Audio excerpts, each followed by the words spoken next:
તાલુકાના મુરુ ગામમાં પ્રેમ સંબંધને લઈ મિત્રના હાથે યુવક રમેશ મહેશ્વરીની કરપીણ હત્યા.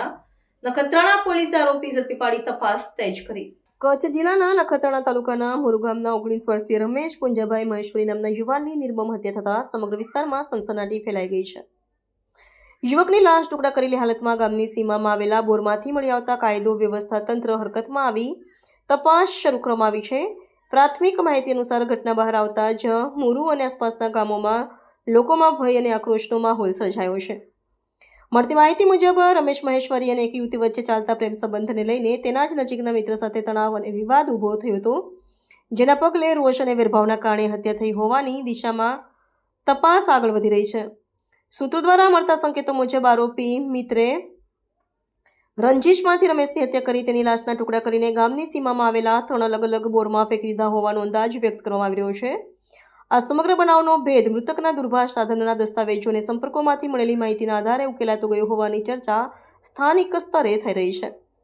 નખત્રાણા પોલીસ દ્વારા એક મુખ્ય આરોપીને ઝડપી પાડીને તેની સઘન પૂછપરછ શરૂ કરવામાં આવી છે, જ્યારે મૃતક સાથે સંપર્કમાં રહેલા અન્ય યુવાનો સહિત ગામના કેટલાક લોકો પાસેથી પણ વિસ્તૃત હકીકતો જાણવા પ્રયત્નો થઈ રહ્યા છે.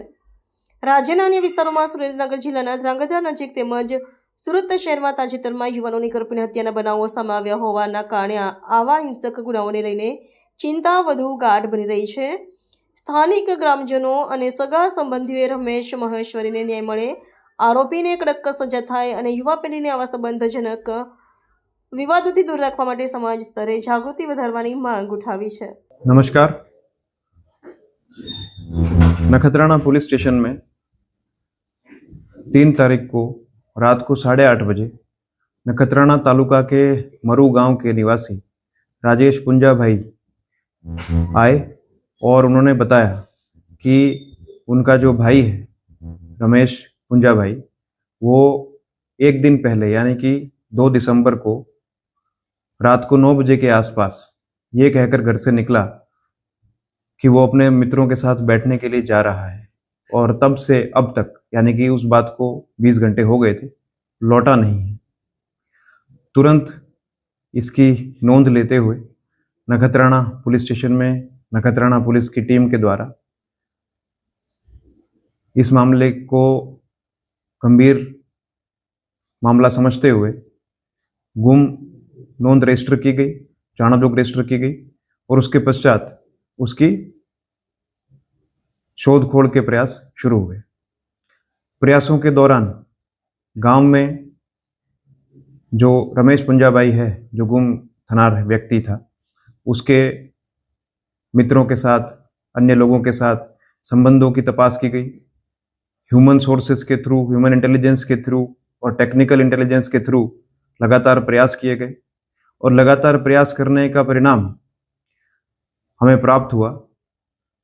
जानकारी प्राप्त हुई, लगातार इंट्रोगेशन करने के कारण रमेश पुंजाभाई का मित्र, जिनसे रमेश का मोबाइल फोन भी रिकवर नखत्राना पुलिस ने किया, उसने वारंवार इंट्रोगेशन के पश्चात एक कबूलनामा प्रस्तुत किया, जिसके अनुसार किशोर और रमेश ये दोनों के बीच में एक महिला के साथ संबंधों को लेकर के आपसी तनाव पहले से चल रहा था। रमेश के एक महिला के साथ संबंध थे, इसकी जानकारी किशोर को प्राप्त हुई तो किशोर ने भी उस महिला के साथ संबंध रखने का प्रयास किया, और उस महिला ने किशोर को इंस्टाग्राम पर ब्लॉक कर दिया। इस बात का मन दुख रखते हुए रमेश और किशोर में झगड़ा हुआ कुछ दिन पहले, और उसमें बाद में आपस में बातचीत के द्वारा समाधान हुआ और दोनों साथ में फिर से मित्र के रूप में रहने लगे। लेकिन किशोर कहीं न कहीं इस बात से लगातार प्रभावित था, और उसने 2 तारीख को अपने कपास की जो फसल थी उसका बेचान करके रमेश को अपने खेत में भोजन के लिए आमंत्रित किया।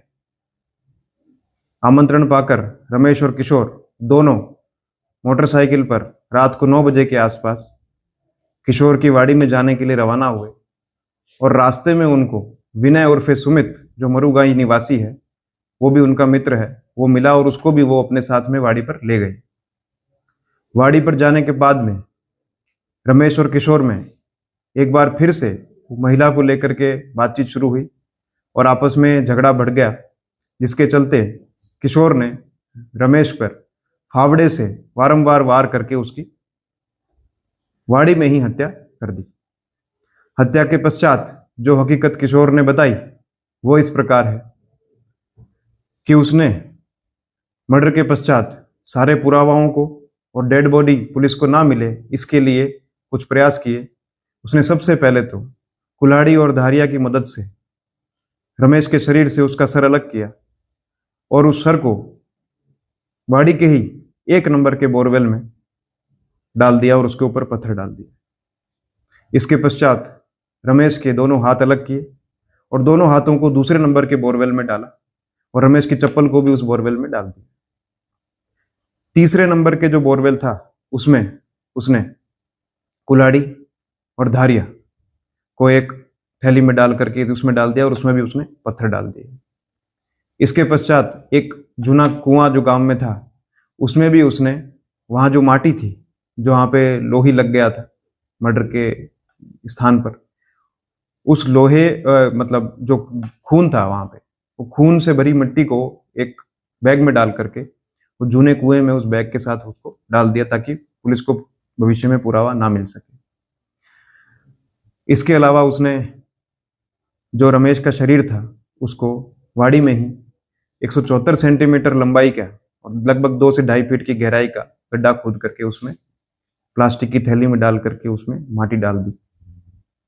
इसके पश्चात रमेश ने, जब पुलिस 3 तारीख को रजिस्टर करने के बाद 4 तारीख को लगातार उसको ढूंढने का प्रयास कर रही थी रमेश को, तो किशोर ने रमेश का फोन पुलिस को रजू किया और पुलिस को गलत दिशा में दौड़ाने का भी प्रयास किया। लेकिन किशोर की ये इंट्रोगेशन के पश्चात जो डिटेल्स प्राप्त हुई, वो डिटेल्स के बाद में कल नखत्राणा पुलिस स्टेशन जो लोकेशंस किशोर ने बताई थी उसकी वाड़ी में गई और वहां पर जाकर के सभी बोरवेल से और ये प्लेस ऑफ ऑफेंस से रमेश का धड़ भी बरामद किया है।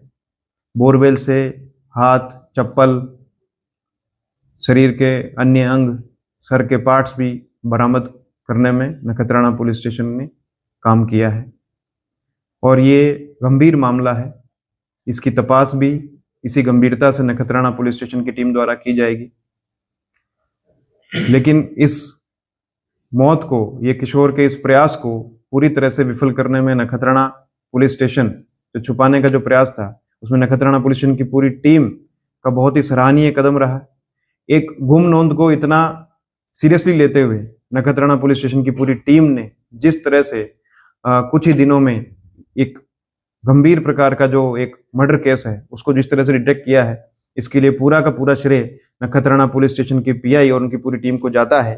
तो नखत्राणा पुलिस स्टेशन के हमारे जो टीम है जिन्होंने इस केस में रात दिन एक करके इसको डिटेक्ट किया है, उसमें नखत्राणा पुलिस स्टेशन के हाल ही में डीजीपी डिस्क से सम्मानित हमारे पीआई एम मकवाणा और उनके साथ में PSI RD Begadiya, MV Shamda, ASI Pinkraj Singh Solanki, Virendra Singh Jadeja, Jayanti bhai Majhi Rana, police head constable Dilip bhai Damor, Mohan bhai Ayar, Narendra Singh Soda, police constable Mukesh bhai Modi, कुंपा भाई चौधरी तथा दामजी भाई जेपार, ये सभी को इस डिटेक्शन का पूरा पूरा क्रेडिट जाता है।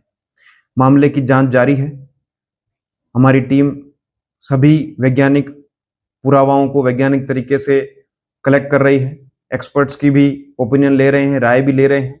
बोरवेल संचालकों के साथ भी हमारा लगातार संपर्क है क्योंकि बोर की गहराई काफ़ी है और अन्य चीज़ें भी बिल्कुल साइंटिफिक तरीके से बरामद हो, इसके लिए हम लोग प्रयास कर रहे हैं। इन्वेस्टिगेशन अभी जारी है। नमस्कार। सर, इसमें जो 2 बंदे उसके साथ में जुड़े थे, आपने बताया, इसमें एक व्यक्ति उसके साथ जुड़ा था किशोर का, उसका नाम है विनय उर्फे सुमित, वो भी इस क्राइम में शामिल है। और सर आरोपी को कैसे टिप्स मिली थी, कोई क्राइम शो देखा था, कैसे पूरी वारदात को अंजाम? ये आरोपी से अभी इंट्रोगेशन जारी है। अभी हाल ही में आरोपी से जो इंट्रोगेशन हुआ है उसमें हमारी प्रायोरिटी ये है कि आरोपी जो हकीकत बता रहा है उस प्लेस पर जाकर के हम वो चीजें पहले बरामद कर लें। डिटेल इंट्रोगेशन अभी हमारा उसका बाकी है, वो भी हम लोग करेंगे। तो सर वो बोरवेल में ऐसी घटनाएं को अंजाम घटनाएं बनती जा रही है। हाल ही में एक बनाव सामने आया, और जो खेडूत मालिक हैं उनसे आप क्या अपील करेंगे? जैसा पिछले 1 साल का अनुभव है, उसमें बोरवेल में जाने की 2 घटनाएं बनी है। पहले एक लड़की की घटना बनी थी, उसकी उम्र भी बालिग थी वो, और अभी एक रिसेंटली एक लड़के की घटना बनी है बोरवेल में जाने की, वो भी दोनों बालिग हैं। दोनों ही बोरवेल पूरी तरह से ढके हुए थे और व्यक्ति ने सुसाइड करने के मकसद से वो बोरवेल को हटा करके उसमें जंप लगाया है।